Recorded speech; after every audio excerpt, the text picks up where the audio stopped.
Brian Porcio, TopVelocity.net. Wanted to put this video together to hopefully help you understand a real important concept in maintaining your performance level. It's a question I get all the time. Why do I lose velocity, speed, bat power, weight, body weight in season? And unfortunately, it's a poor understanding of what it takes to maintain the body or maintain your performance level. And that's what we call homeostasis. It's creating that equilibrium, that balance, that survival mechanism that the body uses to maintain its abilities or its life, right? So this is going to walk us through an understanding of that and ultimately what you're failing to understand and program correctly in season. Now, of course, we program this in the Top Velocity programs, but unfortunately, a lot of guys, when they take our programs to other organizations, they go to the other organizations' education and programming in season, and unfortunately has detrimental effects to performance and ultimately to health. So this is taking the science of the body and trying to simplify it in a kind of an analogy to understand better, visually understand better what's happening. All right, so what I'm trying to do here is give you an understanding of work capacity, meaning what's the capacity of work you have in different categories of performance. And if you can maintain that capacity in different categories of performance, therefore you maintain your performance level. Okay, so for example, we're going to break it into these three categories: strength, speed, power. Okay, these three terms can define performance. You know, strength is your ability to create force. Speed is your ability to activate, create force. Power is the combination of both, the ability to activate all your force. Okay, so this can define performance levels. Obviously, velocity, bat power, running speed is going to be more to the power side. Okay, endurance. Basically, I'm gonna always say endurance is going to fall towards the strength side in a power sport like baseball. So the more we're over here, the more we're in those speed, explosiveness, performance metrics. The more we're over here, the more we're in those endurance, consistent, low intensity, more aerobic understanding of performance over here. Like I said, baseball is going to push you more over here. The demands of it are going to be more over here.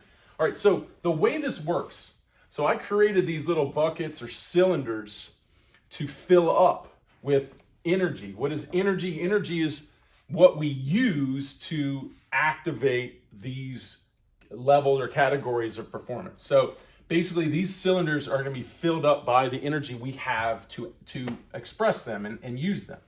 I'm linking this to the body because the whole body is the mechanism that is basically controlling this and trying to maintain homeostasis, basically a balance between them. But there's some real principles here that are happening in nature, in physics, that we need to understand. For example, the body, to maintain homeostasis, is when we run out of something, it tries to recover it or rebuild it. And then if it's a consistency of basically constantly maxing its capacity to produce, it will try to improve that capacity or raise that capacity. Okay, so basically it's all based on time. So basically, you're going to have amount of time you can activate strength. You're going to have amount of time you can activate your speed. You're going to have amount of time you can activate your power. And then you're going to have amount of energy it's going to take over time to fully reach its capacity. So for example, everything's set to 1L, let's say 1 liter, okay? And if we look up here to an elite level of capacity, let's make it 3 liters. An average level of capacity, 2 liters, or a novice or beginner level of capacity, 1 liter. Right now, let's start, we're at the novice level. We're a beginner athlete. So if we want to increase performance, we need to get these to a level 3. How do we do that? Well, first we're going to fill up our energy bucket. We fill up our energy bucket of 1 liter. Where am I going to pour that? And I got to understand right now, every 3 hours, I burn 1 cup of that energy. Okay, or actually, no, I replenish 1 cup of that energy. But when I pour it into the strength cup, every 3 hours I burn 1 cup. For speed, every 3 hours I burn 2 cups. And every 3 hours for power, I burn 3 cups. Basically, as we move from strength to speed, it uses energy at a higher level or quicker, more of it over time, okay? And that's pretty accurate to nature and how a lot of this works. So for example, if I pour all of this into the strength cup and fill up the strength cup, I'm gonna take all of my energy out. So now my energy is to 0, this is all the way full. And the way the body's gonna recover the energy is when it runs out, it's gonna try to fill it up. It can only fill up 1 cup every 3 hours. Now this one's full, and then after 3 hours, it's gonna use this whole cup. So basically, as this one's going down, this one's filling up. And because this is 1 cup to 1 cup every 3 hours, that equilibrium should constantly stay consistent. So if I kept pouring here, it would run out and fill up at the same time, and it would keep that homeostasis, that balance, and the body wouldn't feel or wouldn't measure or estimate any real improvement that needs to happen because it's a perfect balance. But if I pour this into the speed cup, so I fill up the speed cup with energy, now it's gonna burn 2 cups in 3 hours, which means it's gonna burn down at a faster rate than it's recovering over here. So what's gonna happen is your body's gonna try to improve the recovery.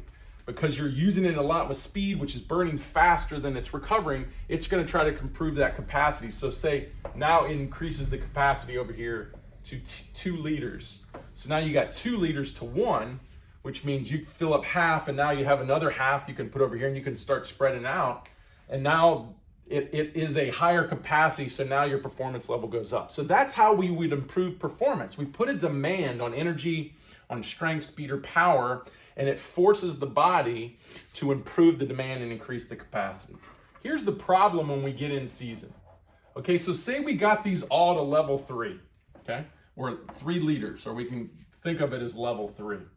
Okay, all these performance metrics, even our energy, is at a 3-liter level, which is an elite level, okay? And now we go in season. So we worked really hard to use that mechanism to get that to 3 levels to take it in season. Now we're in season. Now we just want to maintain this because I just want this body to go out and compete at this level. Here's the problem. Because baseball has a lot of work, meaning you got to do infield, you got to do bullpens, you got to hit fungos. There's a lot of work we do to maintain the game. So when you're in season, you lose time. You have less time to work on this stuff, right?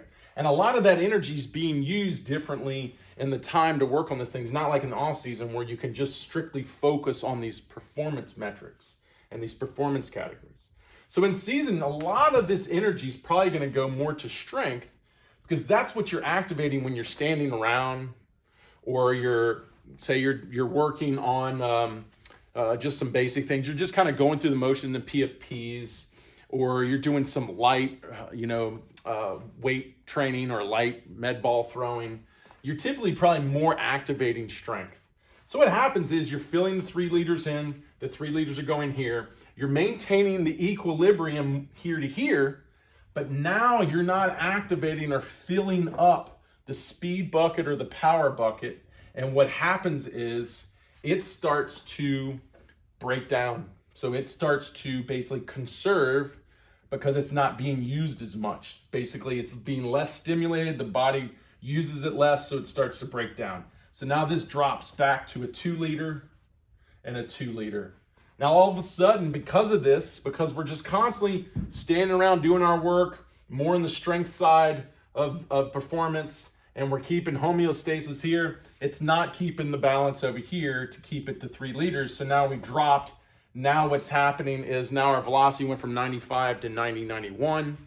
Now even our speed, which is a part of that, is going down as well, and we're experiencing the performance decrease. And that could keep going. That could drop back down to 1 liter. And a lot of the problems is in season, the coaches feel like, and the players feel like, hey, we're doing a lot of work. We're spending a lot of time on the field, exerting energy, moving around. We're doing a lot of work. Say in the off season, yeah, I was doing a lot of power training, and I replaced that with med throws, which is power training. But is it really power training? Are you really activating the capacity of power? Are you really exerting all the explosive motor units like you are when you were doing, say, a 250-pound clean in the off season? No, you're more in the strength side or slightly speed to strength side. And therefore you're losing the demands, you're putting less demand to improve the capacity of the power. And all of a sudden this is breaking down. And that's what's happening. But you have this impression that you keep taking your energy and you keep using it. You're just not using it across the board like you were, and you're maintaining homeostasis only in one side of performance, and you're losing performance levels on the other side because of not exerting or constantly in pushing that capacity. All right, so unfortunately this shows you what is happening in season when you're losing body weight, when you're losing speed, when you're losing power, velocity. It's because you're filling these buckets considerably different than you were in the off season, and that's what's causing the body to break down, because it's not being forced to maintain the same capacity or stress that it was being pushed to achieve in the off season. So it is hard to program this. It is hard to get in there in the off season and keep pushing that power capacity or that speed capacity like you did in the off season. More than likely, you're not going to do it that well. But you're going to have to do it better than you are if you're the guy losing 5 miles an hour or a whole second on your 60 or whatever it may be. You're going to have to do a better job. And thinking that just because you're using the energy doesn't mean you are increasing or maintaining the capacity of these important components to performance. So it's probably not enough to just do med throws for power. You probably have to get back in the weight room. It's more than likely not enough just to do your upper body strengthening when your hip integrity is getting weak. You're going to have to get in the weight room and maintain that power and that speed in your hips, which is so important to your performance. All right, so I hope this helps you understand the way the body works and just hopefully a simple process and what you're up against. And to keep this homeostasis and this balance across the board is not easy, and you're going to need really elite programming just as much in your off season as your in season. So it's something that, if that's the case, that's what the TopVelocity programs do. They take it from the off season, they help you maintain an in season. So if you have any more questions on that, I hope this helps you understand it. Just reach out to me whenever.